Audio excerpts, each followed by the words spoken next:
Welcome to the show where we talk about buying, selling, online selling, eBay, Mercari, Amazon, garage sales, estate sales.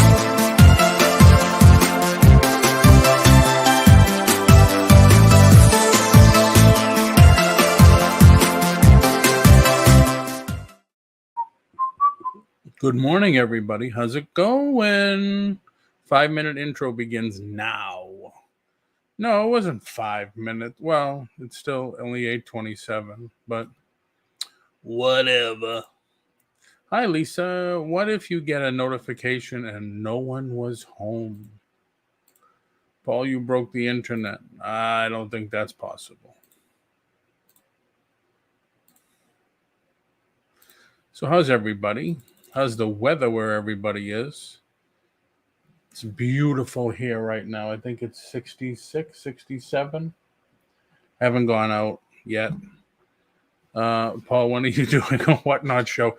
Man, I've been thinking about it all this morning too. I'm trying to get things situated. I just gave my guy 30 more listings to put up on eBay.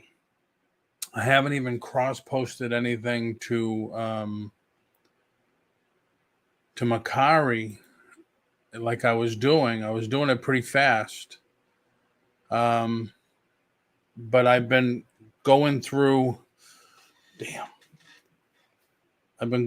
boxes and stuff, and you know how it is. You're a reseller, you got boxes full of stuff everywhere.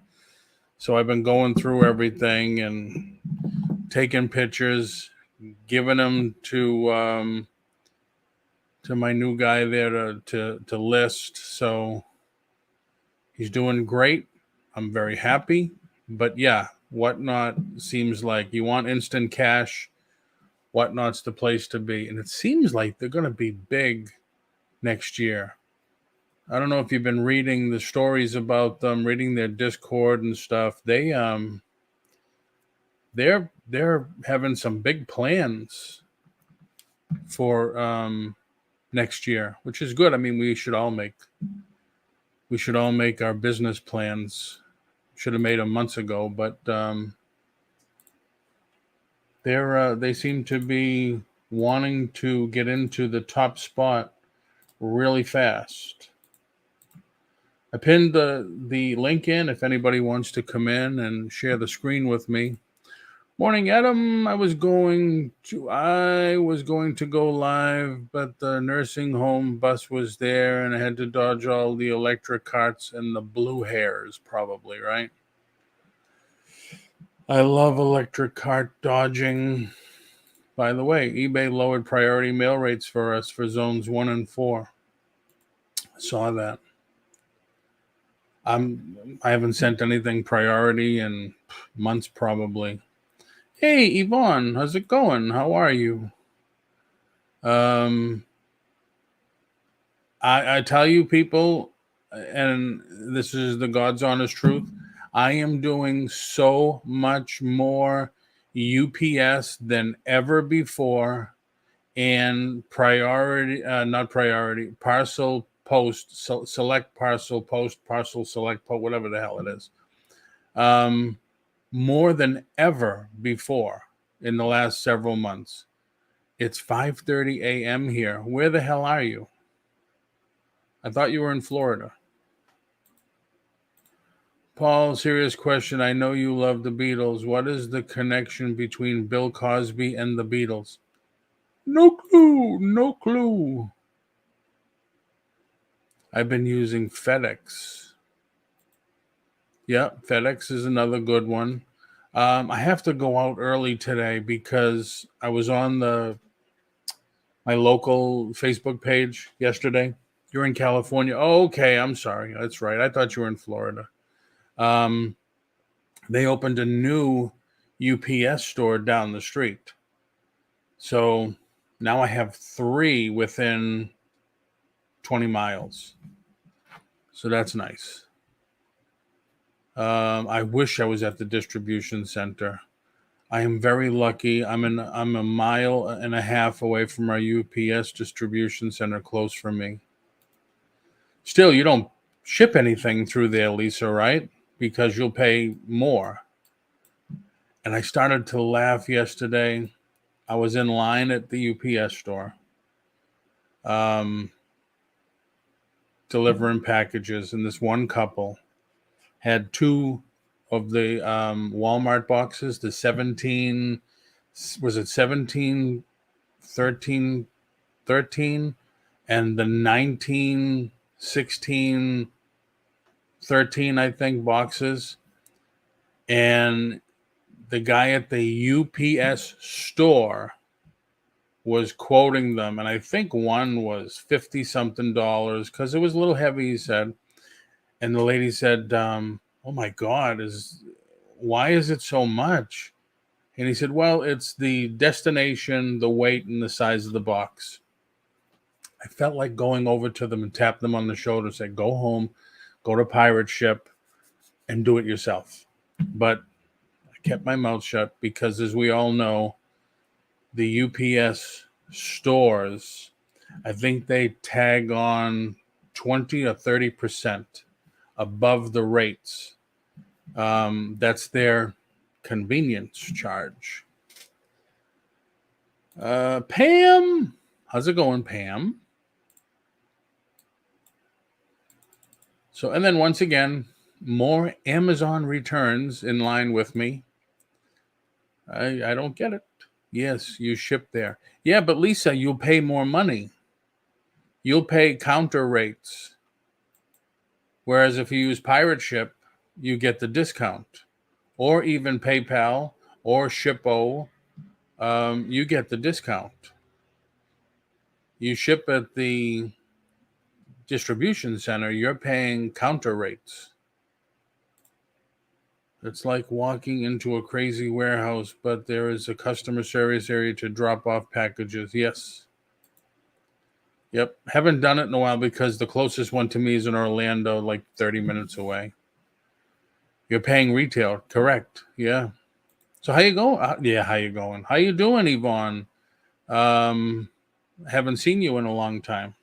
I haven't been on in a couple of weeks, but I haven't seen you in a long time. I print labels on Pirate Ship, drop it off there. Very cool. Very cool. So a couple of people have been asking me about what I was talking about yesterday. They watched the show afterwards, like Christy and a couple others. What is this with the receipts? Why do they want receipts and receipts and receipts? Well, you were talking about receipts. I didn't say too much about it yesterday. Last week, I went to the IRS office in Orlando because I was sick and tired of waiting 45 minutes plus on the phone to get questions answered. So I went, had a doctor's appointment, and it was 10 minutes away, I think. So I went. And after I asked my questions about retirement and this, that, and the other thing, I asked about business. And I said, can I tape this? Can I tape these questions? He says, I can't be on screen. Don't tape the office. I said, what if I just put it down and act like a recorder? He says, that should be fine. He says, as long as you're not showing anything. I says, no, what I could do is I can edit it and I'll put some pictures in. So when I ask a question about receipts, when I ask the question, I'll put a picture of me in, and I'm still editing it, and it's a B to find images of everything. When I asked about, it came up with receipts, I tried to find a picture of a mound of receipts to put on it. So I've been working on that now 3 days, and it's a hassle to edit when you're doing it that way. JRKR 1964, how are you? I never pay retail there. I was an accountant, for God's sake. Oh, that's true. And Yvonne's good. I feel bad for regular people who mail books out. using regular mail because many people don't know about media mail. Yeah, very true. Very true.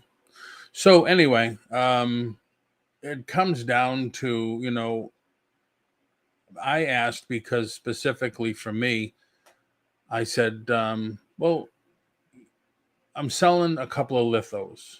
Now the lithos I paid well over $100 for. And now I'm selling them for, I think it's $30 and $40. So the money's going to go through PayPal, and PayPal is going to give me a 1099, and that $40 or $50, whatever it is going to be in there. But I paid more than $40 or $50 for these things, and it came busy as heck, but good. Good to hear. Good to hear. So it came down to you need receipts. It's called proof. That's just the way you put it. It's called proof. I said, yeah, but I bought them. I don't know. One was like 5 years ago. The other was 10 probably. And he says, doesn't make a difference. He says, you need receipts. And I'm thinking, if there was a, what do they call it? QuickBooks. If there was a QuickBooks that you could put your information in, well, I bought this for this. And if there was a place to add an image, like a receipt, somebody should come up with that, because from what they were saying, it's going to be real important going from now on, because I told him, I said, so you're going to have me, whatever, come in with a box of receipts and we're going to have to dig through. He says, it's an ongoing thing. And then I started to think about it. I says, wow, if there could be a QuickBooks or something with a box that you could, what is that, Neat Receipts? I have Neat Receipts, never used it. It's still in the box in the other room, where you could scan the receipt in and connect it or combine it with your item. That would be fantastic. That would be a lifesaver for business anyway. And I put the example in. I said, well, what if you sell a car? You're selling a car that cost you $1,000 and you're selling it for $300 after a few years. Receipts. You need the receipt for the original purchase. Doesn't make a difference how old. You need the receipt. So it's like, wow, okay. Just makes you think, just makes you think through. I thought the Dems were supposed to be for the little people. What a joke. Hasn't been. Yeah. Well, there is this thing called the Coalition of blah, blah, blah, blah, blah. They're working on getting the $600 threshold repealed to either 5,000 or back to 20,000. But it's met some holdback. I forget how he put it. But it's still ongoing. So I don't know. We'll see. But I mean, if they get it pulled back in April or June to, let's say, 20,000, you're still going to need your information if you go over 20,000. You can upload receipts to QuickBooks Online. True, but can you connect them to each item? Like, I bought this cell phone, $1,000. Okay. So I have the receipt. So can I put that in QuickBooks? Now I'm not selling it, so why would I put it in QuickBooks? That's the one thing. But see, that's what I mean. Now, I'm not selling this. I just bought it, 3, 4, 5 months ago. And I have the receipt now. But when I go to, let's say I want to sell it 2 years down the line. Now I have to find the receipt and connect it to the QuickBooks that I'm having connected to my eBay. It's, I don't know. Somebody has to make a reasonable, but how can it be reasonable when, you're buying something and you're not selling it right now? So let's take, for instance, this. All right, I'm going to sell this, but I bought it 10 years ago, maybe. I don't have the receipt anymore. I couldn't fathom where the receipt is anymore. So if I sell that for $300-400, well, one of the lenses alone is $500. I'm going to be hit with the full brunt of that $500 income. So I could see that's where some arguments will come into play, but who knows? We just need to get creative, I guess, and I don't know. Like I sold a TV yesterday or the day before, or whatever. And I know the TV probably cost me $400 or $500. And I just sold it for what, $25. So that's a huge loss. They need to go after entities making a lot more money than us. That's true. That's true. Well, that's one of the other questions I asked. Is, hey, Wendy, I'm sorry if I missed you. How you doing? How you doing? Hey, what's happening? How's it going? Doesn't matter. I make way over that. You can upload receipts to QuickBooks. Yep. That's one of the other reasons I went, because you got resellers that are on disability, that are retired. I'm making 6 figures. I'm making more than 6 figures and stuff. It's like, how? There's got to be a limit there. There's got to be something. There's got to be a catch. Is it a game you're playing with numbers or whatever? So and I'm getting close. I'm 12 months out now. So I want to be careful and I want to be certain of what I'm doing. And one thing came into play was Medicare. Well, I remember I kept mentioning the 40,000, that's Medicare. If you have Medicare, if you make 40,000 or less, it's one thing. If you make 40,000 or over, I guess you can't get it, or I don't know.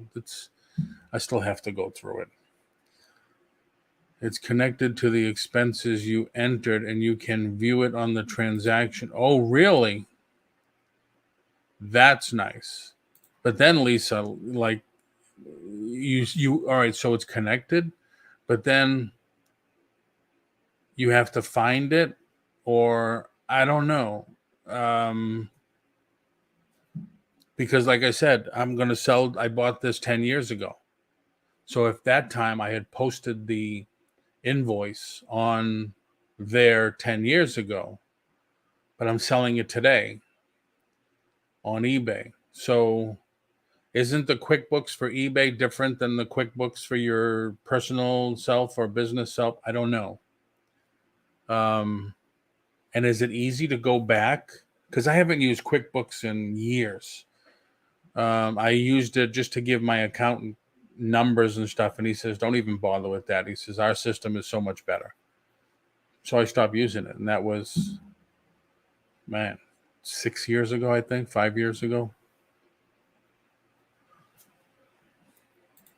Why in the world would they take the time to go after this little crap? I don't know. I don't know if they are going after the little crap. But when it comes down to money, Jen,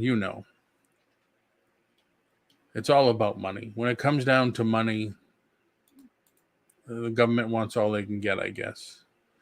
No, it's listed as an attachment to the associated expense you entered. Okay, but what I'm getting to is you entered it in 2010. In 2022, I'm deciding to sell it.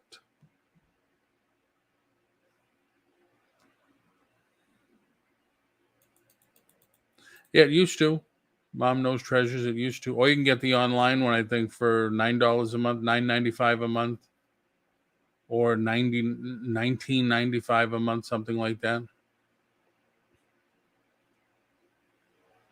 Ah, Pro Advisor, nice.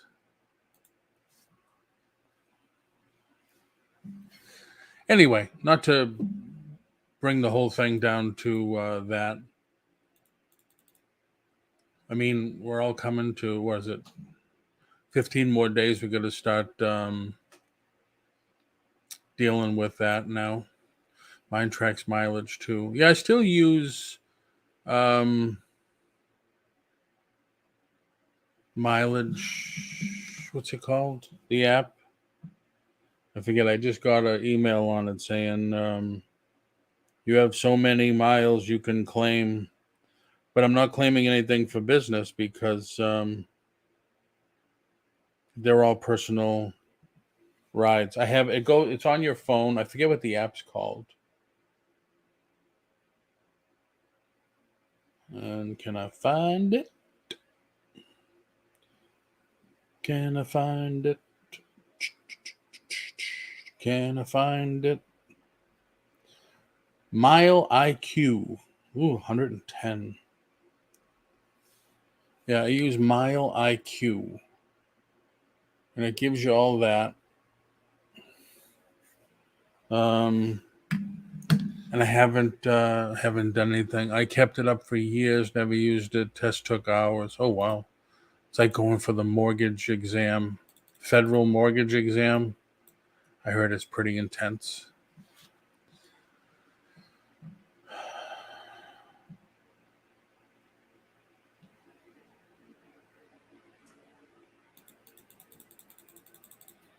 Do you dabble with VHS? Man, if you have some sealed VHS, I got an email from one of the grading companies.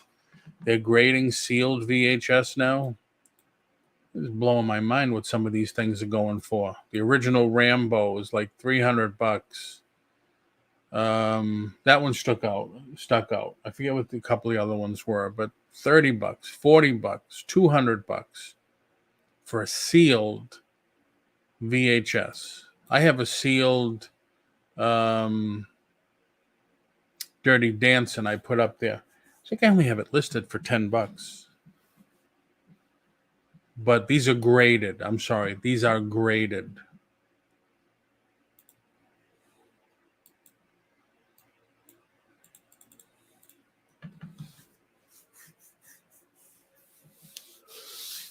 Yeah, it seems like the cult ones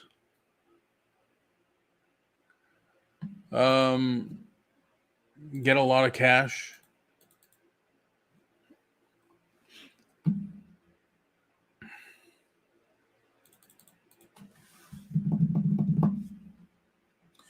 So what's everybody else working on? What's going on out there? Why is that?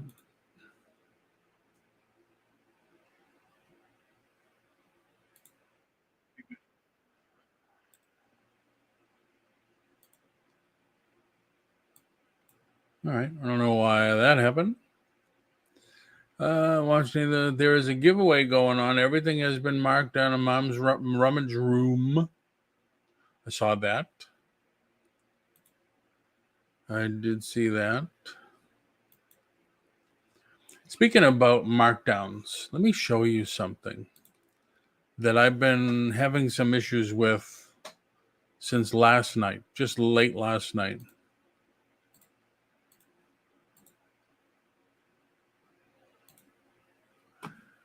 I ran a markdown sale, okay?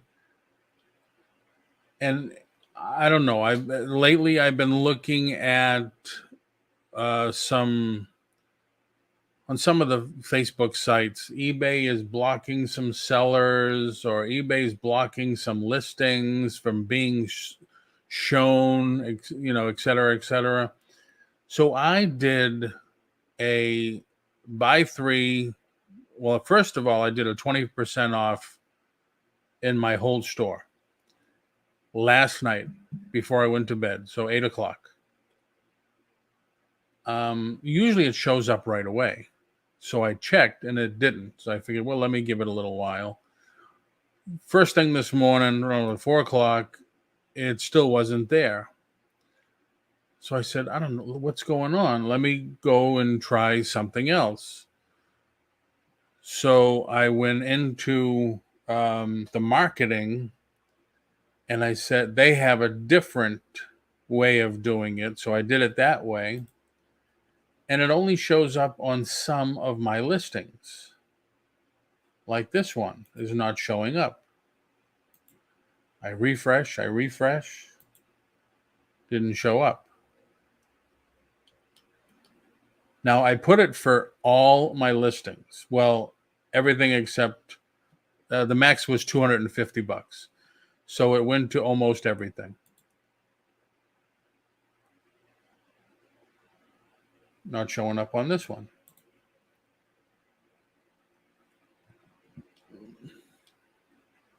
And of course, there was nobody at eBay to talk to this morning. Oh, here's a sealed VHS, right? Not on this one.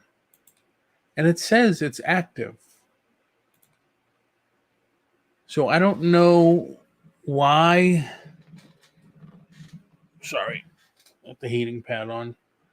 I don't know why it's doing that. Now, by now, when I checked, I would have already saw a couple. Now I'm not seeing any.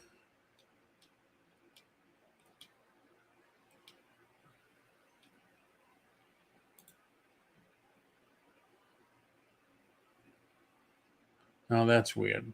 It's just not showing any. And I have it on every one. I chose every listing.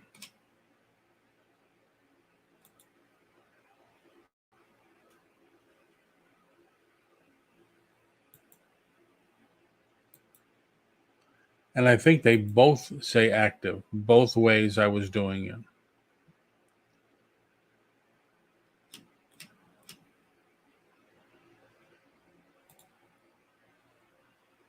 Yeah, see, extra 20% off 3+ items.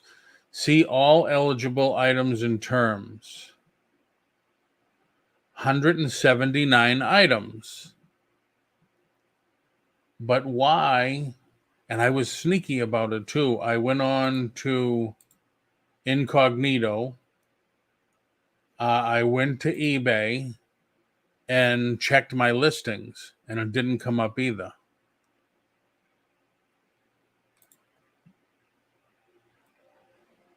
Well, it doesn't say it, but extra 20% off 3+ items. Buy more and save. That's what I put.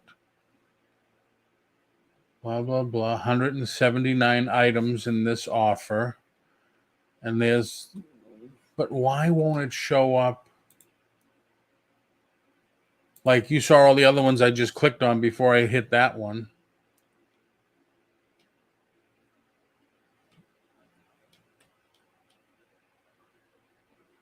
Like this one's $75. Nope. Isn't that ridiculous? I don't know why it's like that. Anyway, I don't want to bore you with that. But I'm just saying that I see people and I wonder why they say that. Like eBay's hiding my listings. And if you're not promoting like 5-6%, they're being hidden. They're trying to say they're wrangling us in for more money. I'm going to list more ornaments. Excellent. List away. Trying to get listing, thinking about going thrifting. Cool. It's obvious they either hide your listings or really push them down on certain days when sales. Yeah, I know, huh? Hello again. Yeah, it makes no sense why that's happening.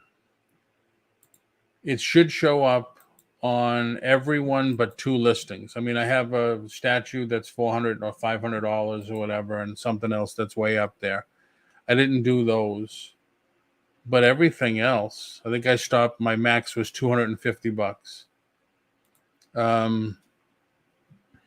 See, it's not showing up. So I'm going to call eBay later and find out why that is. And all I did is I went to my eBay, summary, selling, promotions, yes or no. Well, I tell you, Pam, Ping G did 3% on all hers, and she said she did well. I went over and above. I did 4%, I think it was, for 2 weeks. It didn't help me a bit. So I stopped. That's just me. Hey, Jerry, what's happening? So we go down.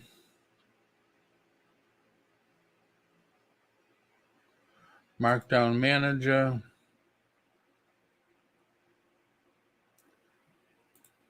All offers. So you see they're both active.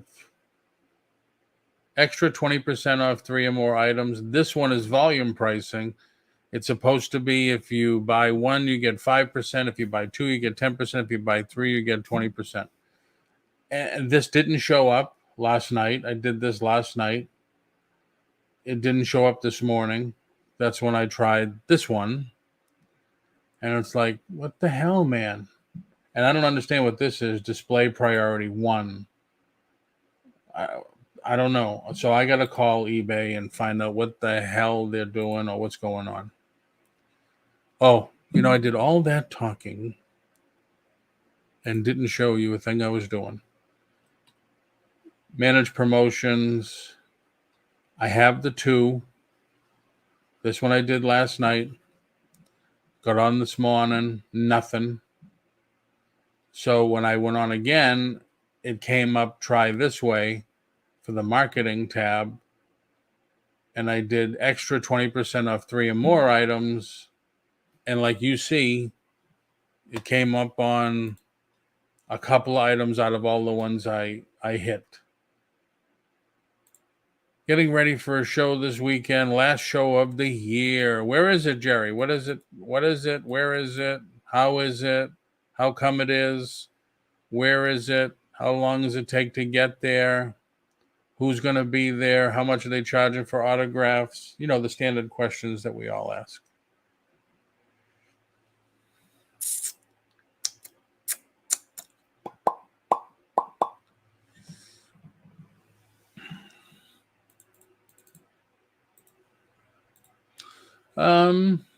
So what else, everybody?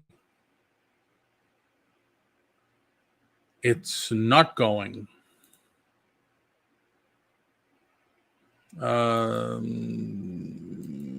It's not going. Now, Sandy is held off until February. It's all the government. I get the feeling they just don't want her to leave yet or whatever. But it's all the government. So now she put in her transfer papers. So either one device not connected, Jerry, either 1 or 2 things are going to happen. She's going to get a transfer. If that doesn't come through, then she's just going to retire. Hence all the retirement questions we have. So, yeah. What's happening? Just getting ready for the last show of the year. Well, your internet is really bad. Yeah. They've been having problems around the area. Probably the cold weather for Florida, right? Oh, yeah. 65 degrees. Nice. A lot better than up north where it's 19. I know. Oh, nothing. That's true, Pam. That is extremely true. Like I was saying, month before, 2 months before. When you go to retire, it's not like it's set in stone. This is what you do to retire. No, no, No, no, no, everything no. changes. Oh man, oh man. You got to go to this place. You got to go. And then the IRS penalizes you if you don't register by the certain time when you're 65. And it's like, what if I don't want anything and I'm not going to register? Well, then you're going to get penalized on your taxes. And then you tell them, well, I just won't pay taxes. Yes, that's what they want to hear. Oh man, I was sitting at the desk there, and you should hear what the people were saying back and forth on other cubicles and stuff. But anyway, it was 3 more years to wait for that. yeah, it was interesting. Potato cam. Yeah. So where's the show? It's in Ocala. Oh man. And what's this one? It's the Spookala holiday show. They've So got like holiday. around, they got the guests from the Lost Boys and a whole bunch of other people. Kiefer Sutherland? No, he's the only one not going to be there, but they got Jason Patrick and Corey Feldman and all them. They're all going to be there. So Corey Feldman is still around. He's still showing his face in public. Yep. Oh my God. There's a train wreck, boy. No, the train wreck is Gary Busey. Well, yeah, that too, but they're on the same caboose, I guess. Yeah. But next year will be fun. We're doing a lot of shows and we're traveling. In what is it? May, we're doing Chicago, the All Monsters Attack show. Oh, nice. Yeah. Is that Jim Serenella? No, that's Days of the Dead. So I went hello everybody. I have this large die-cast truck on Facebook Marketplace. This guy just says, I want it. And now he just said, how far are you from Vero Beach? I said, too far just now. He responded.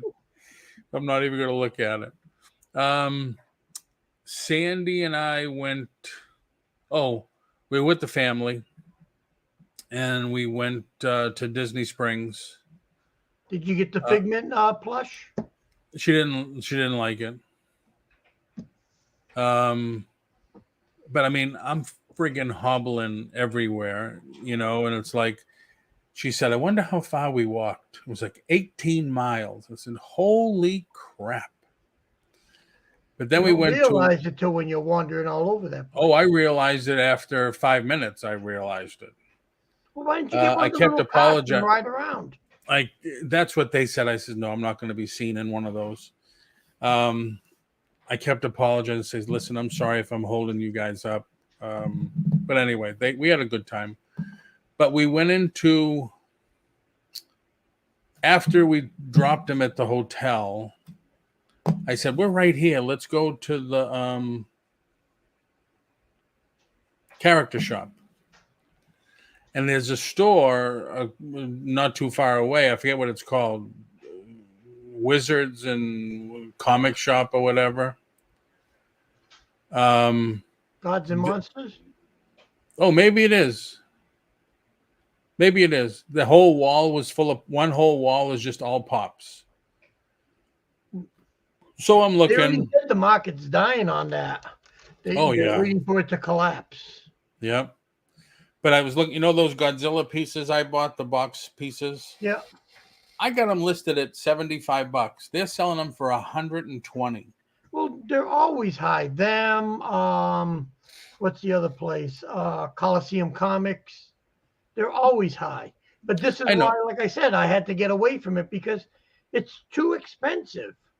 You know, and you can't make your money back on this stuff anymore because you're paying too much. It's not like the old days when we went and we bought a figure for $5-6. And you sold it for $20. I mean, now you're paying $25 for these things, and what are you going to put them out for? Yep. Very true. it's like I said, it's just too much. Yeah, I I mean, mean, it was and nice back especially in the down here, you can't get the money for them that you can up north. right. That's the other reason why we're doing that Godzilla show, because those big totes that I have, the like 60-gallon ones or whatever, the big long ones. I've got 9.5 of those filled with Godzilla toys. Wow. And then the smaller ones, I've got like 6 of them. Plus, I have all that stuff up there that I'm going to take down, Yep. you know? And it's like, I mean, the only good thing So you're about driving, that, obviously. what? You're gonna drive. Yeah, we're going to get a van from Enterprise, and that way we get the unlimited mileage, and So how that long way of a it makes drive is it to 14 Chicago? hours. Ooh, that's it. Yeah. I thought it would be more. No, it says it's 14 hours. To Chicago? Yeah. Damn, I thought it would be a lot longer than that. No. Wow. So we're like, all right, because the table's only costing us 300 and a quarter, Nice. which is a lot better than paying 700, like a lot of them down here are, Yep. so They it's like, in that store, they had this other small box next to it. I don't know if it was the same company of a Godzilla and Ghidra on the cover. The cover looked really nice, but they don't show you the toy inside. But it was also $79. So it's like, yeah, and then we just got solicited yesterday for the Mecha Godzilla, the Kiru from yeah. SH Monster Arts, which they came out with a long time ago. I guess this is just a reissue. You know how much cost is on it before shipping? 120. Oh no. 320. Yeah. But see, that's what I mean. It's just, the market's just getting way too pricey Yeah. for the stuff. And it's just not, and you're not getting back your money that you used to get. No. I mean, back in the day, if we got 40 or 50% off on toys and hello, morning. 40 or 50% off wholesale, on the toys and stuff, we were doing well. Yeah. These days, man, if you get 30% off, you're doing excellent. But like I said, they're not giving it to you, so it's just not worth it. That's why, like I said, that's why I'm glad that I'm getting away from it, because the money's just not there. Right. I mean, even if you turn around and you say, I'll wait and hope that, either somebody has it at a yard sale or the store puts it on sale, it's like, no. I mean, it's like so funny. Like, Lego just came out with this, the little Batmobile that you can put together. Funny thing is, they had these in the box just a little bit bigger for $45. You can get this one $5. Wow. So Christopher was like, "Oh yeah, okay." So we put it up here on top of my shelf. I'm like, "Why are you putting it on my shelf?" He says, "I have no room on mine." I'm like, "Whatever." But I'm like, but still, it's like, see, first they came out, it was expensive, and now all of a sudden it's cheap.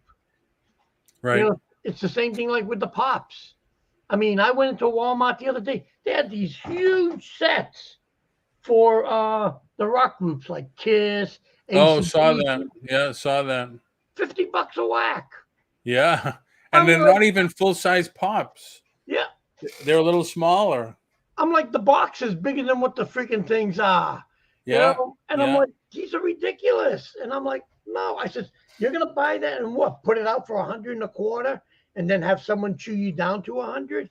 I'm like, nah, it's not worth the time or the effort anymore. That's true. It's just not there. That's like I go to on the Marvel Legends boards and stuff, and people are talking about, oh, they just came out, they just announced Kang not Kang. Yeah. The other guy there from the first Guardians movie with the hammer. Huh? Thanos? No. Oh. You mean the one, the Guardians guy. Yeah. And it's going to be $59, and it's the comic version. And people said, that is crazy. What is Hasbro thinking? Well, first of all, they're doing the comic version because this way now they don't also have to pay the actor's likeness. So that saves them money on that end. Yep. But $59 for a single action figure is Well, it's like I said, it's like with the Super 7s on the Godzilla figures. Yeah, they're nice. But at $18 for a 3-inch figure? No. right. I Did you mean, see the Disney ones? What? Did you see the Disney ones that they made? They're like 18 inches or 2 feet tall. They're like $300 to $400 to $500 a piece. Yeah. But I waited on, and I went to an auction site, and they had 5 out of the 6. The only one they didn't have was the Ultraman. They had all the monsters though, and I won the auction for $30 for all 5 of them. So I'm like, yeah, see, I'm like, I'm better off doing that. Yeah. And if I don't get it, I'm like, what? Like, I really need another Godzilla piece to put on the shelf. It's like, no, it's just not worth it anymore. I know it's gone crazy out of whack. I know part of the reason why is that people are looking for ways to make extra money, but there comes a time when you say enough is enough. And I mean, and it's not to pick on anybody here or anything, but I've gone to a few auctions that have been going on YouTube, and they're not making any money.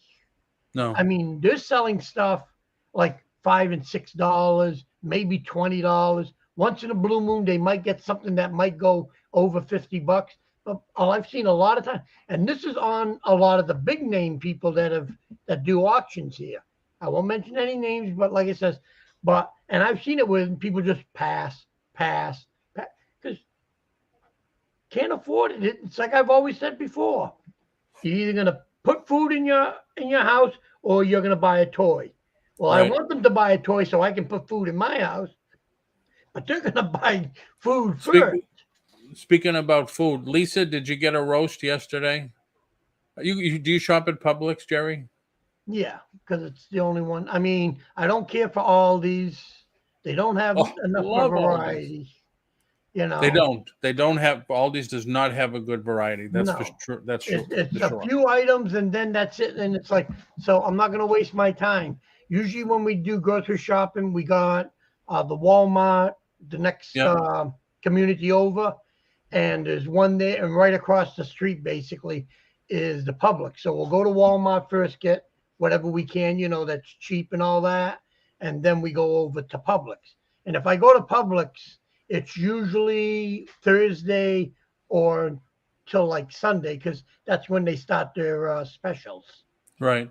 Well, Publix this week had rib roasts at $5.99 a pound.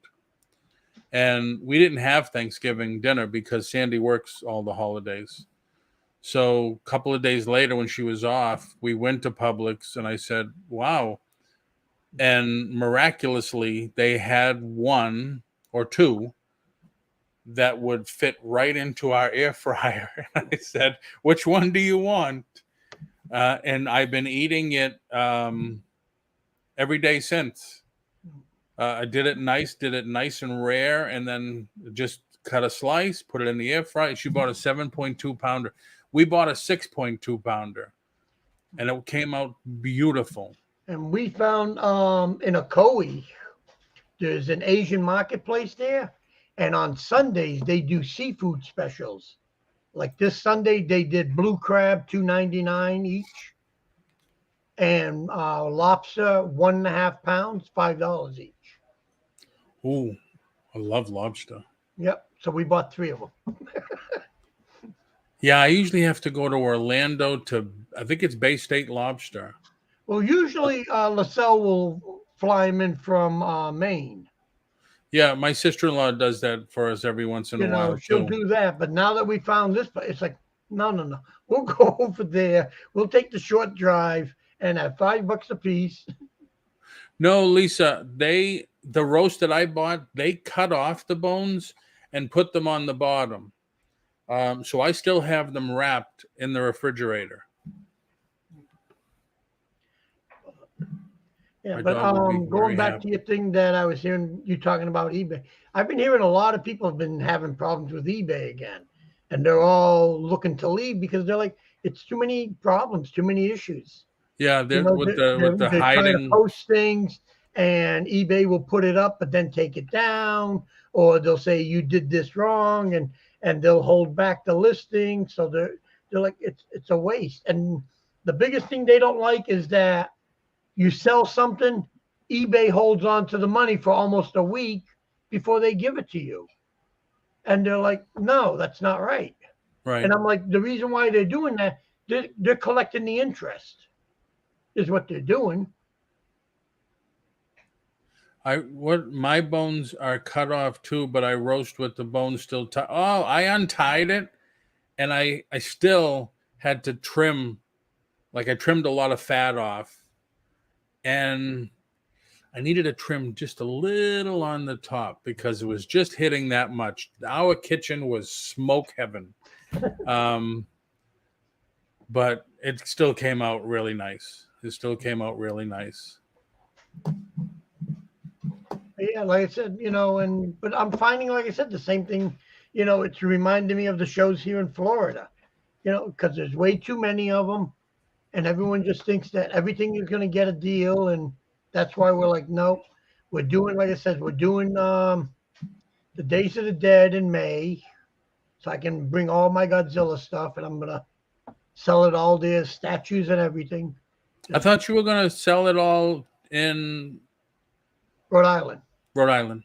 Well, when we went to do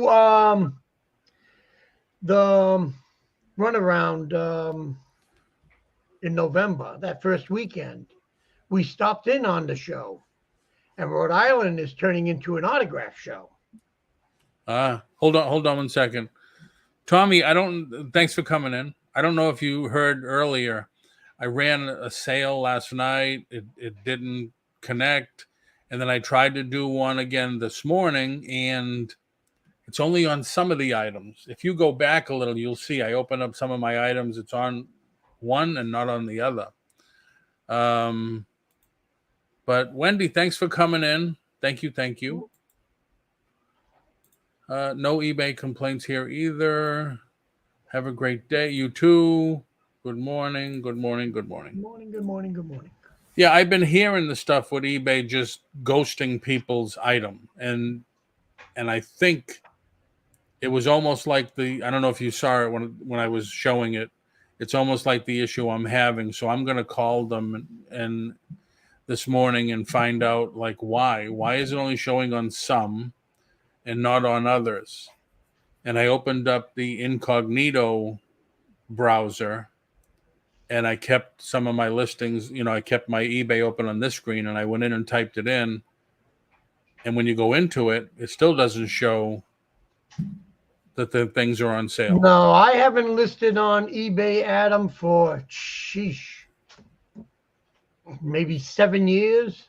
Ever since they wouldn't refund me for a couple of statues that a guy was trying to scam people on, and they wouldn't refund me, I told eBay where they can go then.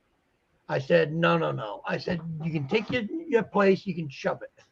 I said, if you're not going to go and give me back my money that you're giving back money to everybody else, but it was me and a few others that they wouldn't give back the money for whatever reason. And I was like, nope. I said, I'm done. Plus, like I said, I'm better off doing the show this way. Like if I sell something like this at the show, they take it with them. I'm not boxing. I'm not doing anything else with it. It's gone. It goes away, and that's it. And it makes life a lot easier. And now with them saying that they hold on to you, I'm like, no.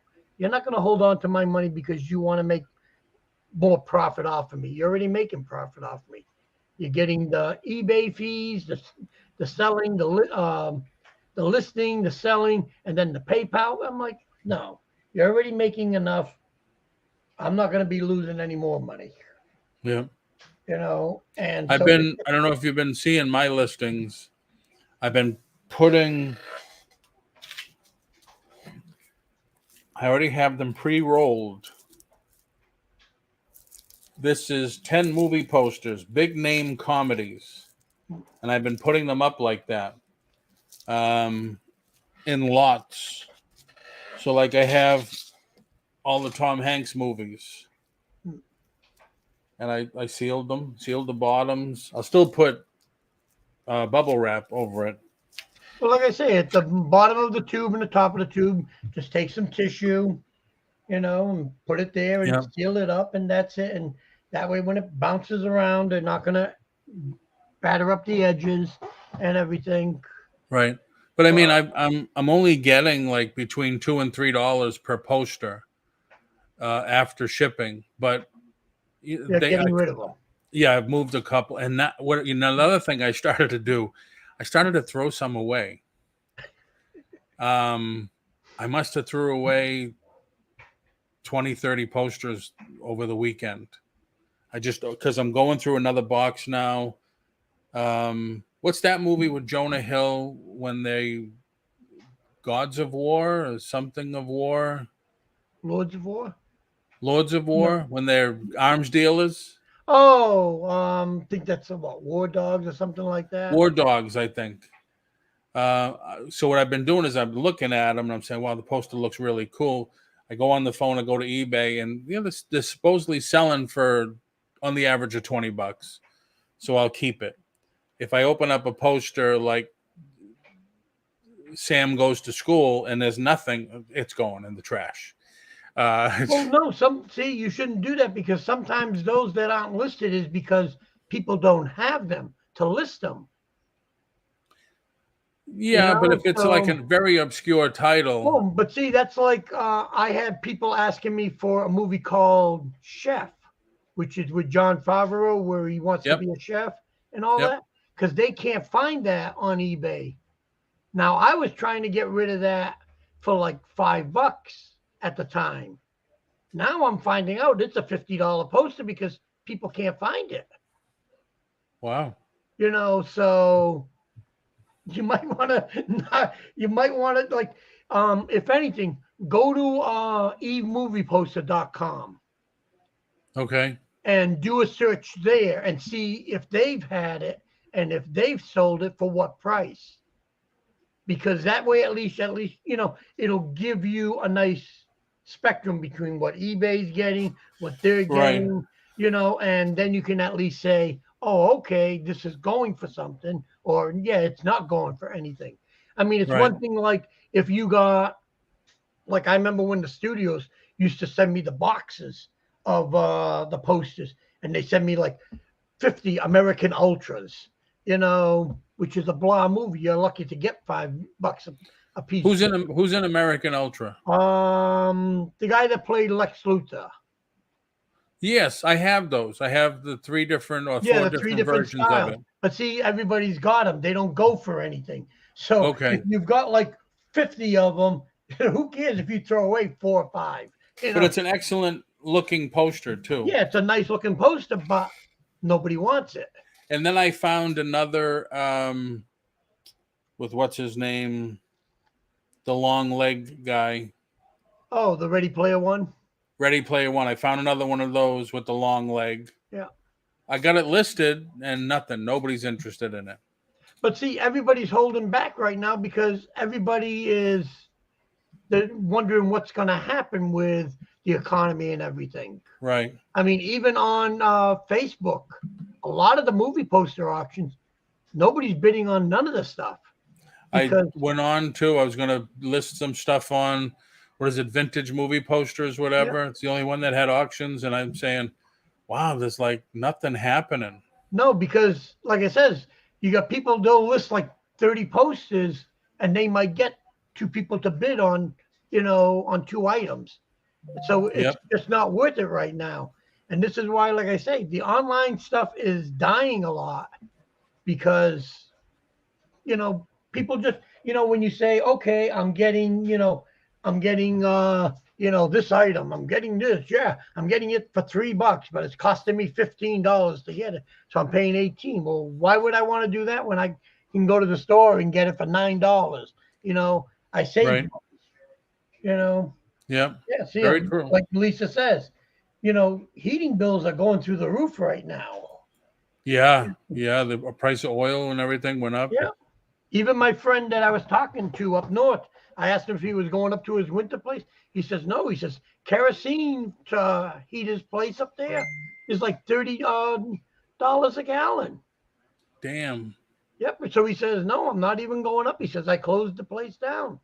He says it's just not worth it. And I'm like, this is why, like I say, are they going to pay their bills? Or are they going to buy my thing so I can pay my bill? Well, no, I understand. Yeah, they want to pay their bills, but I need them to pay my stuff so I can pay my bills.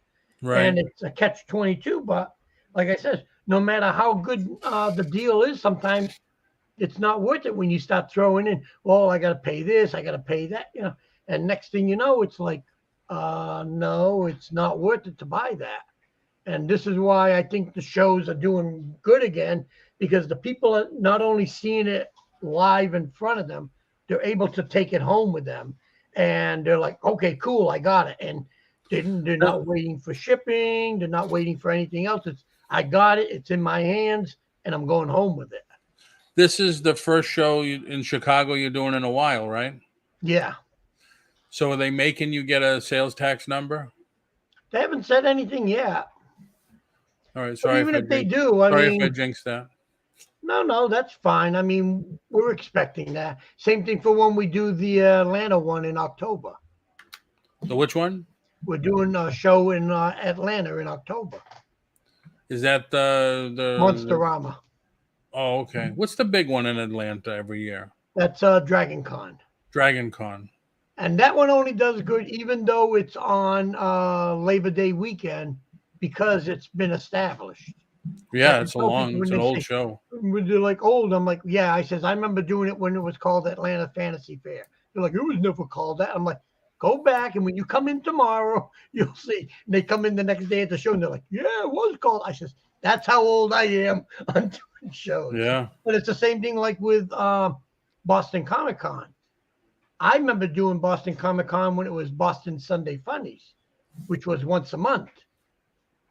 And then it turned into Boston Comic Con. And then it got bought by the people that do MegaCon. And they called it, what is it, Epic or whatever.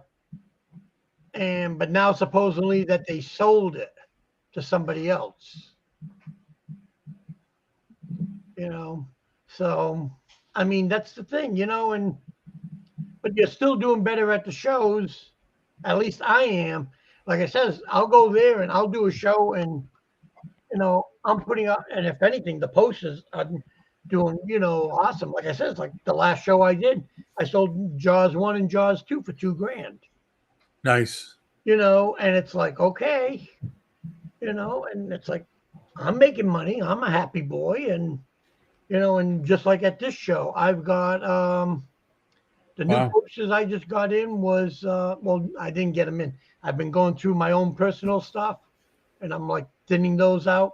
I found I have 4 Iron Man #1s.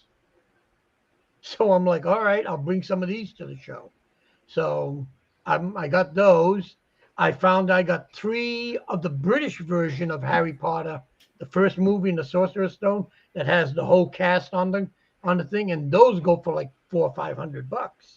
Wow. So I'm like, all right, so I'll bring that to the show. I got Pet Cemetery, Tanya's Island.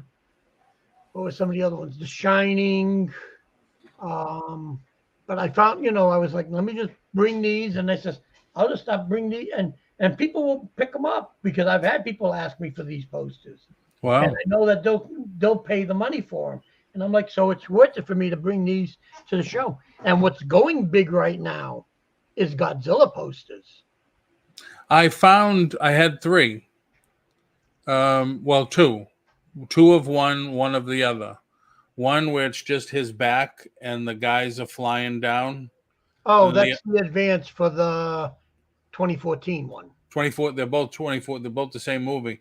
And the other one is him way, way, way far in the background and the guys flying down. Hello, Resale King.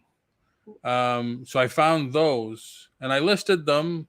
One is not in greatest condition, so I put them together. I think $30 for both of them, and no interest at all. And then I listed the older ones that they're chasing after right now.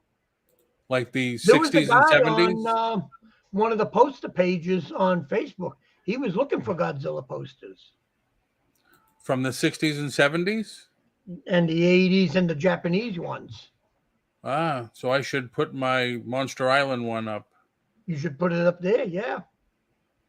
But that's the thing, those are the ones that they're looking for. Those are the ones that they're all chasing after.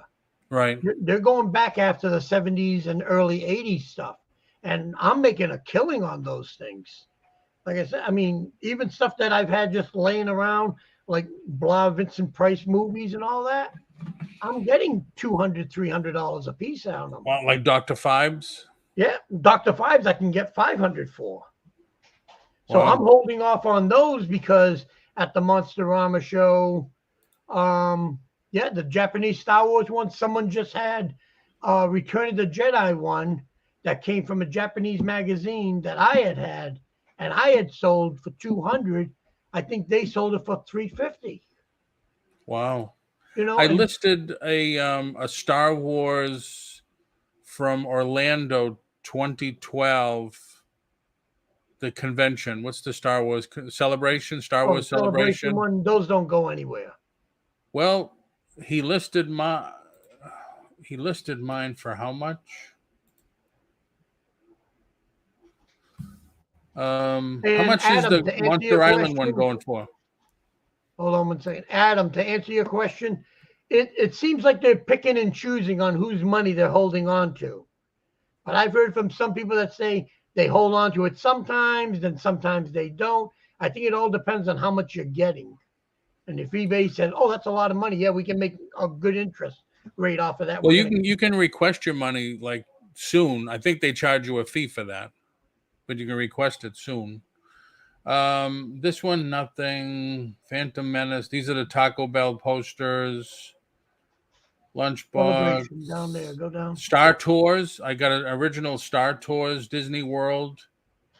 Got a lot of requests on this one. Here it is, Celebration. Yep. I got it listed at $250. Ton of response. I think this is the cover to the Dark Horse comic, Dark Empire. I think so. Yeah, but see, that's something that, okay, like I've always told people, you got it for $250. How much did you pay for it?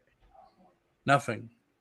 Then if someone offers you $175, turned it down already. What? I turned it down already. No, but I would counter with saying $200, free shipping, sell it. And this way it's gone. You've got your money. You've made your profit. You're ahead of the game. A lot of these people, they you lost money. I'm like, how did you lose money? If anybody who does business knows, if you paid $10 for this, you're only supposed to sell it for $20. You're supposed to double your money. So if you can make 5 times that, fine. If not, then you made just what you're supposed to make. So if you have this and they say, "Oh, this is going for $200." Well, how much did you pay for it? I paid $20 for it. Well, guess what? If someone offered me $150, I'd be like, "It's yours." I'm like, "No way." It's gone. See, I didn't realize it was that much. I didn't know the value was there. I gave him a bunch of pictures. I said, "Here, list these for me." And he did all the research and everything, and he came up with the 100 for the Star Tours and 2 for that. The funny thing is, I have another one that's autographed, but I don't want to. I hate selling anything that somebody gave to me as a gift. Mm-hmm. Even though it's just still rolled, I never touched it. But yeah, man, like, nope, it's all gonna go. And I'm like, "Hello, Jennifer." Hi, Jen. I mean, the hard ones is when they're personalized to me. But if not, so what is Monster Island going for? Monster Island, you can get about $250 for it. That's the one that I have, right? Yeah, the Monster Island. Yeah, because I believe when I had mine at the show, that's what I sold it for. Well, no, I had it out for $250, but he bought a bunch of other Godzilla ones, so I brought it down to, I think, maybe $190.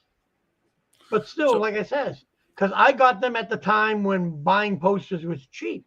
You know, you getting posters for like $5-10 a whack. You know, so even if I spent $20 on it to make 170 on it or 190, like I said, it's a no-brainer.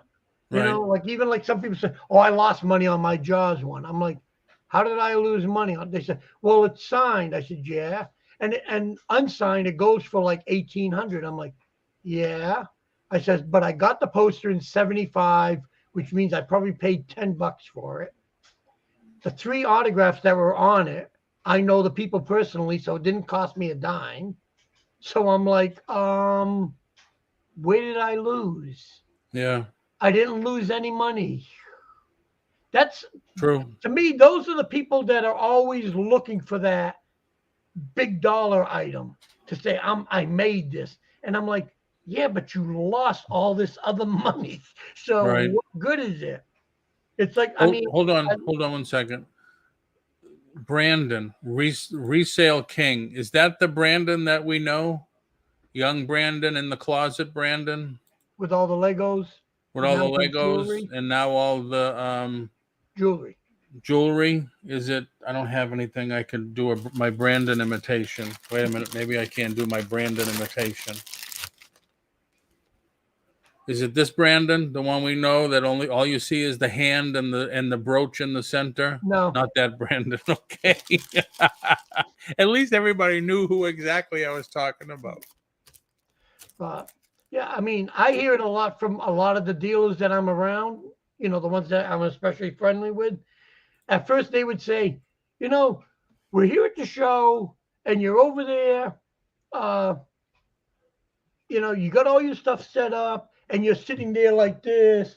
And I feel so bad for you because I'm selling my stuff. And I see you sitting there and I'm like, he's not making any money until when all of a sudden, person comes over, buys a couple of posters and drops $500. I'm like, it took me 2 hours to make 500. You make it in one hit. And I'm like, yeah. I said, that's why I like the posters because I don't, go ahead, sell all your little tiny items, you know, and you're making the money. I said, me, I'll just sit there and, oh, okay, you want this Godzilla poster? Here, 350. All right, I'm good, you know, and, you know, and yeah, I'm selling the magazines, the toys, and the whatever, and that's making me little bits also. So I'm not shunning that stuff like a lot of these other dealers do. They're like, oh, I'm losing money. I'm like, you're not losing any money. You just have to prioritize everything. Say, everything is worth it. But like I said, if this cost you $4 when you got it, you know, and you got it for $25 and someone says, I'll give you 20. You don't say, oh, I lost $5. You just made 5 times your money, you know, so you're making your money, plus you're getting rid of the item.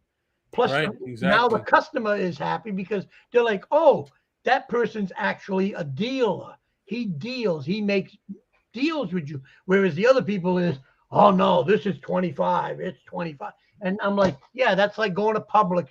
When you go get a loaf of bread and it's $3, you can't go up to the register and say, hey, I'll give you 2 1/4. They're going to say, put the bread back. You know, I said, that's the difference. I said, and that's what you got to do. You got to say, how much are you willing to get rid of that item for? Yes, some items you'll take a loss on. You know, okay, this cost me $15. I sell it for 10. I lose 5. But this cost me $2 and I sold it for 25. Well, when you put the two together, dollar cost average. Profit. You know, a lot of people don't lose money. Yeah, a lot of people are not into dollar cost average. No, and they think that they're losing money, and I'm like, no, you're not. You're making money, and you know, because you didn't make it here, but you made it over here, so you're making money, and it's good. So what are you complaining about? True. You know, say the only thing that you got to complain about when you do a show is how much is the table? If you have to stay at the hotel, and if you have to rent a vehicle. Those are your 3 costs. When they say, oh, what about food? I say, why are you saying food? I say, what's today? And they say, Saturday. I say, are you going to eat if you were at home on Saturday? And they're like, well, yeah, but that's different. I'm like, how is it different? You're eating. And they say, well, but I'm eating here, so it's more money. Do you go out to eat? And they say, sometimes. Same thing. So you don't count it. I said, at least I don't, because I'm like, well, today, yeah, we're going to go out and eat instead of staying at home. So, yeah, we're going to pay a bit more. So that's like being at the show and you're paying $9 for a slice of pizza. You know, and I said, so I don't count it. Jen is right. Your time is valuable. Yeah. You know, and that's why I say you got to say how much is the table if you're paying for a hotel and if you're renting the van. Me, down here, that's the only thing that I mainly like about Florida is where the shows are so close to within an hour or so. All I'm paying for is the table and the van rental. You know. You ever think of buying a trailer? What? You ever think of buying a trailer? We thought about it at one time, but now since we're winding down on the shows, it's not going to be cost effective. It's like it's not worth it. That's true. You know, because what you're going to pay for the vehicle itself, the insurance monthly and everything, basically what you're going to pay on the insurance is almost what I pay for renting it for that weekend. Yeah. So if they say, yeah, but if I'm doing a show every month, yeah, now it would be worth it. But if I'm only doing like 4 or 5 shows out of the year, well, I'm saving all those other months that, you know, insurance and putting gas in the thing and all that. So I'm saving on that end. So I'm better off just renting and going that route. Hold on a second. I want to thank everybody for coming in. If I missed anybody, I'm sorry. But Brandon, thanks for coming in. How did you find out about me? Because you're new here, unless you changed your name. And then I'm not on too many other people's shows lately at all. I'll go in and say hi, and that's about it. But thanks for coming in. And Jennifer, how is your? I know the last time, Jennifer, I don't even know if you're still here. Let me know if you're still here, Jennifer. We have a long. Oh, there's Brandon. Wow, that was quick. Hey, Brandon, what's happening? Hey, how's it going? Good. How are you? Doing all right. Yeah, I since you wanted to know how I actually found you, I really like live shows and like whenever I'm working, and so I just type in reselling and then look for live. So found you. Very cool. Are you in the service or you just like the camo stuff? Yeah, it's just the camo. No, I'm in the Air Force. Oh, right. Thank you for your service. Thank you. Yep. Thank you for your service. Thanks for paying your taxes. What was that? I said thanks for paying your taxes. Oh, yes. So what do you what do you do? What do you sell on? A little bit of everything.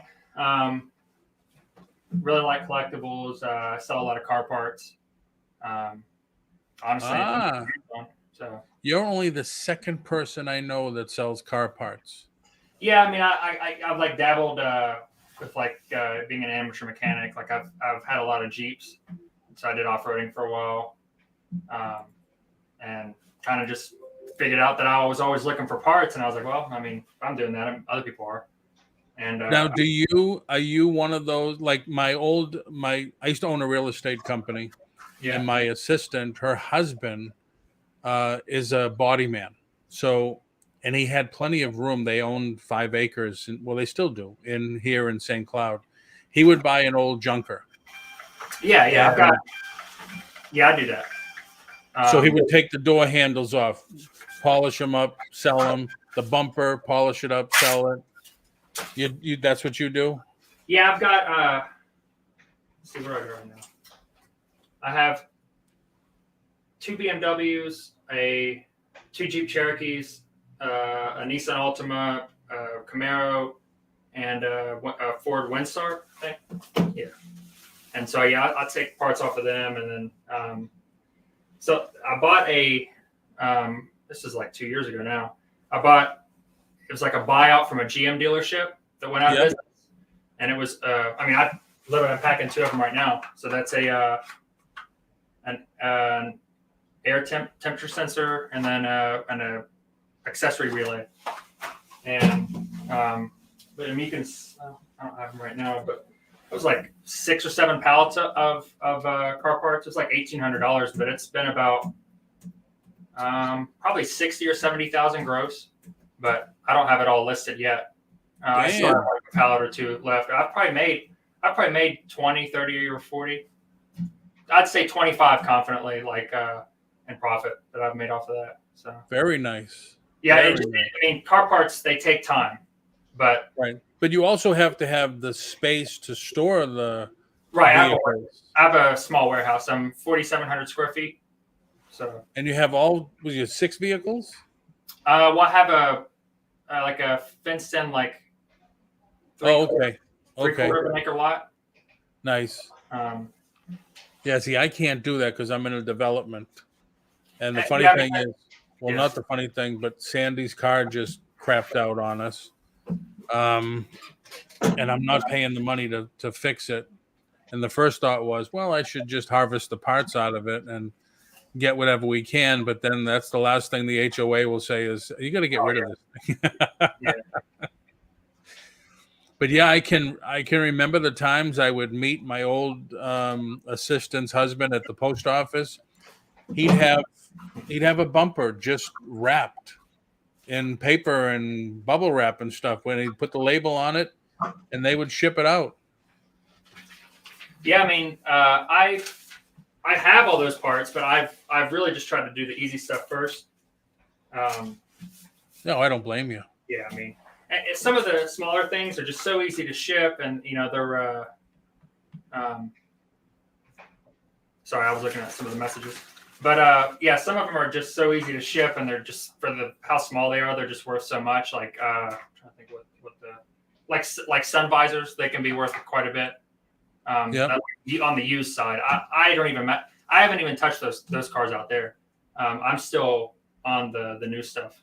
Because not all of it was actually for cars. Some of it was for like industrial, like tractors, cranes, things like that. And those had a lot of value to them. And are you a car guy? Yeah, I have too many hobbies, to be honest. That's probably part of the reason why I do this. He's a car guy because it makes him money. No. Nice. Before I did eBay, I was, I did. Well, a lot of people that will I know some of the people that do parts, and they'll sell like a catalytic converter because they just put in something else in their car. Yeah, or they'll do this because they just put something in their car. So it's like ongoing thing. But Tommy says he sold car parts too in the past, and they did very well. I remember when Tommy bought a ton of boat motors and stuff he was selling.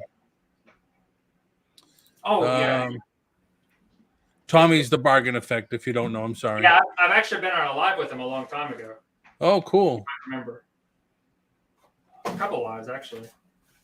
Yeah, I used to be on bargain. Do you have a YouTube channel? Yes. I mean, technically still. Jennifer put it up. Jennifer put it up. Okay, cool. Anna, how are you? Good morning. I was just thinking about you, Paul, and wondering if you finished moving yet and settled. Boom. You popped up being live. No, in the government's wisdom, they're going to hold Sandy back until February. So we have to wait. Year.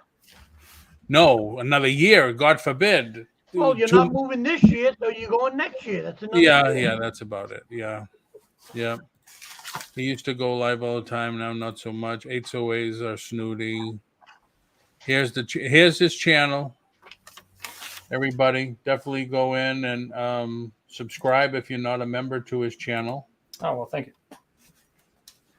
I was wondering about that also because I could not find him. Bargain effect. Thank you. Sold through them. Boat motors, some parts. Nothing left. Wow, nice. Yeah, it does definitely help when you have a warehouse space. We're eventually moving out of Florida and going back home and it's going to be southern New Hampshire. Oh yeah. And I've been looking for something where we could put up one of those like 40 by 60 steel buildings. Yeah. They look like you could drive a plane in, whatever they're called. Oh, like a hangar? A hangar, yeah. So that's my goal, because I want to start buying pallets. And funny thing is, my son is a car guy. He now works for a company that sells car parts, and he does the videos. Like, this is how you put the part on if you're going to replace this. And he blew me away. He told me that I said, I never heard of the company. He says they make multi-million dollars just on YouTube alone. Really? I said, you got to introduce me to him.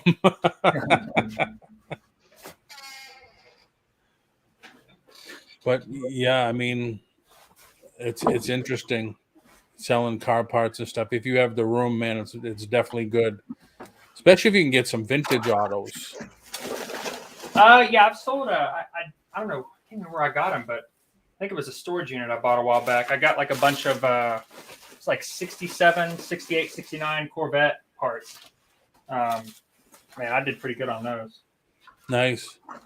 Now I have to ask, being in the military and such, do you ever deal in military parts? Do you ever come across surplus? Oh yeah, I know. I mean, I the job that I have right now. So I'm avionics systems for F-15 fighter jets. Wow, nice. But I'm right now. I'm like a parts supply manager, like equipment manager for everything that comes in and out of our work center. So I definitely know the value of a lot of the stuff. And so whenever I I'll see people like DRMO. That's our I forget what that stands for, but it's when we find something that we just can't use anymore, or we just have an excess of, we sell it or we give it to this part of the military. Every branch has it. And then that's where you see like government auctions. So like they'll figure out if they want to like turn it into scrap metal, if somewhere else in the Air Force can use it, if somewhere in another branch can use it. And if not, they'll just auction it off, or they'll just scrap metal it. So a lot of times I'll see big like lots of things where they're selling. I've seen stuff around here where it probably shouldn't have been around here. Like I've seen like where people have taken it home or whatever, and like they'll just list it on. It just depends. I mean, And then when I was in Japan for 3 years, and their system was a little bit different. They would sell it. Some of the stuff they would sell to the locals there. They would have like auctions there to like some of the older stuff, like computers and whatnot. And I'd go and like go to the recycle centers there off base, and they would have a lot of like military stuff. Like they're like Snap-on torque wrenches, like big ones. Yeah. And they'd be like broken, but still the shell is still good. It can't be calibrated to the right measurement. Yeah. I sold like several of those for like $200-$300 because they're like $1,500, $1,000 new. Snap-on, no joke when it comes to that. Good morning, Landshark Picker. Thanks for coming in. And where are you located? North Carolina. Oh, okay. That's where Adam is too. He's in Wake Forest, North Carolina. I am not far from Wake Forest. He owns the Record Crate. Wow. So, I mean, like, is all the military surplus, does it have a retail value for the consumers, or is it some of it's just way out of their league or whatever? It just depends on what it is. I've definitely sold a lot of like uniforms and stuff. Yeah, I can see that. Yeah. But when it comes to like the surplus, I mean, a lot of the parts, not a lot, but like this, like pretty standard parts that are for like the jet can be used on like commercial aircraft. Just stuff like machine screws and very simple like flight computer stuff, like altitude meter, altimeter, whatever, things like that. Wow. And everything. I stay away from it because everyone knows that I do this, and so if they, there's definitely been what we call fraud, waste, and abuse. There's definitely been people be investigated and get in a lot of trouble. Really? Oh yeah. Oh, Even though you bought it legit as no, surplus? no, no. Well, it's the question as to like, yeah, you can buy it legit. Like, I just don't want to have to go through any hassle. Oh, I don't blame you. You don't want to ruin your career, Right. risk your career. Yeah. So, I mean, there's been times where I have like definitely like taken stuff to like dispose of it where we have to, and I'm sitting here thinking they're literally just going to throw this stuff away, but because that's what we coded as. It's coded as condemned, and they're just going to throw it away. And I'm like, I know I could sell this on eBay, but I don't mess with it. It's not worth it. Wow. That's funny because we used to do the same thing at Walmart. I was assistant manager at Walmart for a few years, 5 years. And there would be a time you got to change, we call it a lot of people call it the planogram. So you got to move shelves around. So, all right, we don't need that whole aisle anymore. Just toss it in the dumpster. And it's like, I've had stores myself, and it's like these gondolas are like hundreds of dollars a piece. Yeah. With the metal shelving and stuff. Right. And they just toss them in the dumpster and let them go. So, yeah, I can definitely understand what you mean there. Lisa says her dad was a career Air Force 2 airtime and power plant mechanic. Oh, airframe power plant. Yeah, that's a good job. That's a good job to have when you get out, too. That's a very expensive. The certifications you get in there are extremely expensive. My dad he worked for Sikorsky. They built the Blackhawks for a little bit, and I mean, they were paying immediately well over the breaking six figures to try to get someone for airframe and power plant. That's honestly why I joined wanting the exact job that I got, because they wanted people that were avionics with a certification in airframe and power plant. But wow, very, very cool. So do you have a focus like that you are a reseller for? Like you try to focus on one thing or no, or it's just whatever I can make a buck on?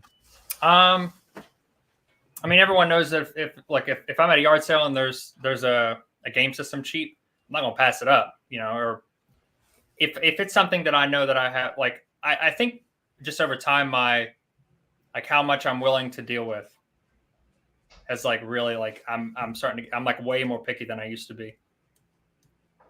And I have so much stuff that I just haven't, I've gotten 14 storage units and bought out two people's eBay stores, two eBay stores, and then one flea market clean out from a friend of mine. I have way too much stuff. I haven't bought anything. I bought one lot of it was 275 trailer taillights. That was a month ago. Before that, I hadn't bought anything since last November. Wow. So.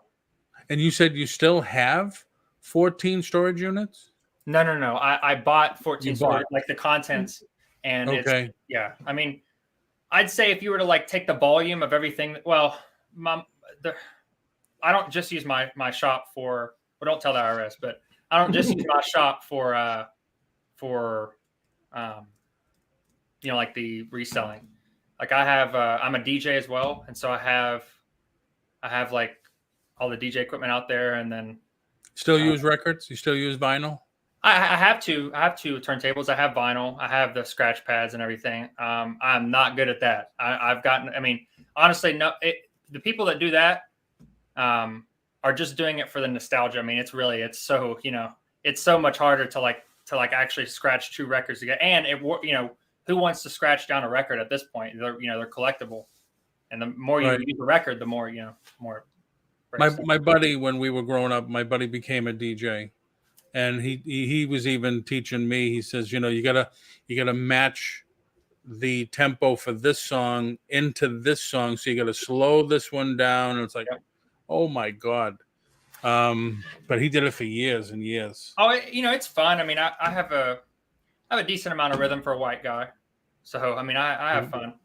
I mean, I think I still have them. I had some records that were, because we used to buy. I'm sure I'm older than you. The disco records, the 12-inch singles. Yeah, 12-inch singles. I've got a couple. Yeah, and I mean, I had some like Heat Wave. I think maxed out at $350 value, and then all of a sudden, it's like a $10 record now because it came out on CD and everywhere else. And then vinyl's had a comeback within the past 10 years or so. Yeah. And so a lot of the they would lose their value because of the fact that they were remaking them. They I think I can't remember how many copies I've read that they made of Thriller over again. Like they started making it like over again and it sold like a ridiculous amount of, which I have an original Thriller and it's $15-$20. Right. So I have some that are worth selling. I'll get around to them eventually, but I have my own little collection of vinyl. That's cool. Yeah, Ping G, thanks for coming in. I haven't seen you in a while. Thank you for coming in. Says I work for a major theme park for 20 years. People got fired for retrieving broken items that weren't thrown away. Yeah, it's unfortunate. It really is unfortunate. Yep. And then Tommy says, is it just you or do you have help? It is just me. Every once in a while I will hire under contract, not a VA. Yeah. And just small. I just hired another VA myself 2 weeks ago. Actually, I hired 4 and I ended up with 1. Well, most of what I do is it's actually different. Like if I got a lot of stuff like in a storage unit or whatever, I'll get people to help me with that. Oh, okay. Yep. Or if I'm doing work around the warehouse or, cause I've had the warehouse for 2.5 years. 6 months ago when the lease ended, I actually bought it from them. So now nice. I'm kind of fixing it up. Very nice. Yeah. Anne Marie says, I totally remember when scratching started. It's not easy to do. It sounds great when it's done right. I'm old. Yeah, it's all. I mean, I have the digital software, and you have like these touch sensitive, smaller versions of smaller circular. Yep. Decks, as they call them, and yeah, it's a lot easier, and like the inside, if you touch it, it's touch sensitive. It'll stop it or slide it, or an outside, if you scroll it, it'll slow it down or speed it up. It is a lot easier, and but I mean, I have 2 matching nice turntables that I never use, but just so I can if ever need to. So you have several streams of income you work with. I am not really I've made some money with DJing, but I've only done 3 gigs, I think. I honestly just every year I have a Halloween party here for everyone I work with. And so I kind of got into it from that. It was a good year, first year I did it. And I just thought, well, might as well my buddy had taught me how to DJ a little bit and he gave me a couple things, but then I just went out and bought really good stuff. And it nice. It gets pretty loud. Yeah, it's very cool. It's like 40 or 50 people I had the previous year. Very cool. We have a good time. But yeah, I got too many hobbies. Hey, it's good. It's good to be diversified. Keeps me out of trouble. Yep. So are you on hiatus now, or do you have to go in all the time? I actually work night shift. Oh, okay. Yeah, so I'll go to bed in about 3 hours. 4 hours actually. And so you work on base? Yeah. Very cool. I need to hire a Tommy says, I need to hire a VA for cross-listing because each platform has different listing formats for best SEO. So a cross-listing program isn't good enough. I can turn you on to my guy, Tommy, if you want. I haven't talked to him about cross-posting yet. but he says he does it. But I went through 4. The first guy I hired the first day. Sandy says, a day, 24 hours? And then I let the other 3 battle it out against themselves. And I said, this is what I'm doing. I'm being totally honest with you all. And I chose the one who's now been with me for 2 weeks, I think. But got to do what you got to do. But hey, Brandon, it was very good talking to you. Thank you very much for coming in. Feel free to come in anytime I'm on. I love talking, cars and anything, basically reselling, of course. Oh, are you a car guy? Oh yeah, oh yeah. Well, I don't anymore. I don't have a soccer van or a soccer mom van. I don't have that. I ended up buying a Highlander. I had to have something all-wheel drive, and I needed something that would handle snow. But in my heyday, it was all Mustangs from day one. Oh yeah, all Mustangs. What have you had? Oh, I started off with a 64 and a half. I had a 68.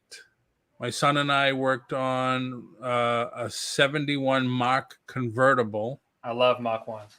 Yeah, but the problem was that, being from Massachusetts, it would rot out faster than we could fix it. Really? I shipped my toy up to my son. It's in his garage. I have a 1980 Mercedes 450 SL convertible that we're going to work on when I get up there. It's drivable and it's cool now. It only has 79,000 original miles on it. I used to have a 77 450 SL in 85. And I had to get rid of it because it was a death trap. I told my wife, I says, I'm going to wrap myself around a pole or something because there's no end to the power in that car. And I'm definitely a lead foot. Oh, yeah? Oh, big time. Big time. I had that thing going 135 once. And it was sweet. It was really, really nice. Yeah, I'm more of an off-road guy. Oh, really? Yeah. I see them down here. I live in Florida now, and I see them down here, the Jeeps with the air filter that goes up over the hood so they can snorkel go in the bogs and stuff like yeah. And then one of the girls that used to work for me in the office, her boyfriend did a lot of mud running or what, I forget what they call it. Mud something. Just mudding. Some people take the car and the car would be nice, beautiful, clean, and by the time they were all done, you couldn't see the original paint on the car. It was all full of mud. But yeah, I haven't seen that. I haven't done that. Yeah, you go on the hills and mountains and stuff. Yeah, I sold my last one when I was in Japan. I actually had 2, and I sold them before I left. And yeah, I haven't really got into it since I got back from Japan. I'm just too busy. So yeah, I'll probably get into it again though. The cars that you're harvesting the parts from, where do you find those? Just online or? Actually, kind of. Most of them have been word of mouth. Most of them have been just younger airmen that show up and they have like their old family's old beater or something, and then it just kind of finally breaks down. I'm like, all right, I'll give you $500 for it or something like that, and why not? You ever go on Copart? Copart? I think it's called Copart. I don't think of it. No, I don't think I have. It's a car auction company that if you're not close to where they're doing the auction, you have to have somebody that can go there and say, can you tell me? Or they'll show you a picture of the car, look beautiful, but then they'll show you the picture on the other side. They'll be missing the whole side or whatever. But my son bought a Porsche Cayenne, dirt cheap. Really? They said it wouldn't run, so he had it towed to his house. Cost him $600. He said it needed 3 parts, under $100, and it ran great. Really? And he said you could definitely tell it was a drug dealer's car by all the stuff he found everywhere. Probably had a smell to it. Yeah. But he sold it after the year and made good money on it. How did you like being in Japan? My son is in AIT right now at the Army at Fort Lee and has chosen Japan as his country of choice. Wow. I absolutely love Japan. I miss it a lot. Yeah, I would love to go to Japan. I love living there. But I lived off base. I was 3 blocks from the ocean. I've traveled to Taiwan, Thailand, China, Vietnam. I loved it. I absolutely loved it there. I was there for 3 years. And, if it wasn't for everything, I really I dread ever getting orders to Japan, because if I got orders to Japan and I own my house here, I now have the warehouse, I have the business. It would be very difficult for me to deny, because I can deny orders one time. So I'd have to really consider what I would do. Wow. But yeah, Tommy says he has 3 Copart locations in Wisconsin. Yeah, they're decent if you're a body man, if you're a mechanic, you know what you're doing. I know a decent amount. Because some of the cars only need a fender or rear end or something like that. Yeah, honestly, there are 2. One of the BMW, no, 3. Technically, 3 of the vehicles out there really only need a couple things. And then one just needs a transmission, but it's a GM transmission that's very, very common. And so I could easily probably get a couple of those running and sell them for a couple grand. Yeah. And, be 1,500 or so ahead. Nice. Just there's only one of me, so I kind of. Oh yeah. How old are you, if you don't mind me asking? 26. Well, you are doing very well for 26. Yeah. And your life experience already is phenomenal. Oh, thank you. Yeah, I've gotten my fair share of trouble, so I'm lucky to be here. Haven't we all? Yeah, I'd say so. I still get in trouble every day. I keep trying. Yeah. Well, hey, I'm gonna end it here. Anne Marie says very impressive at 26. Yeah, definitely.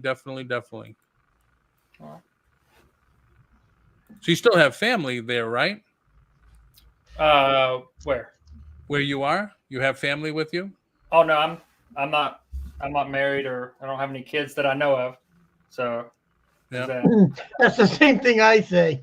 That, or I tell them when they say, "You got any kids?" I said, "None that have come up to me and said hi, Daddy." Yeah, none of. Yeah, the still waiting on the test to come back.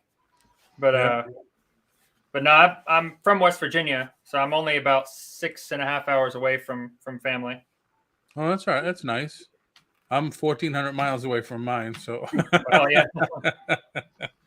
That's why I'm dying to get back. Thank you, Jennifer. And hey, everybody, thank you for coming in. Hope everybody's having a good Christmas season so far, and everybody is not stressing out over stuff and getting their Christmas shopping done. And Brandon, once again, thank you very much for coming in. It was really great talking with you. Yeah, it was nice to meet you guys. And you too, Jerry. Thank you. No problem. I'm sure I will see you again, more so on air than an hour away. But thanks, everybody. And I'm gonna break it off here, and I'll be back on tomorrow again at 8:30. And anybody has a show topic they want to talk about or whatever, put it in the chat, put it in the show at the end in the comments. Always looking for new topics.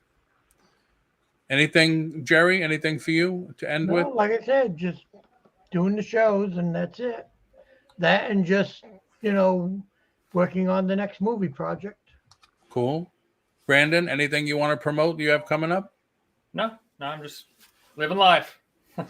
Very cool. All right, everybody. Have a great day. And I will see you And tomorrow. have a good holiday. See y'all. That's the end of another great show, everybody. Thank you very much for coming in. Hope you enjoyed yourself. Hope you even learned a little something. And as always, thank you for your support. And please subscribe to the channel for more great content like we did have today. And Maddie, do you want to tell the people goodbye and have a great day? Good. Come here.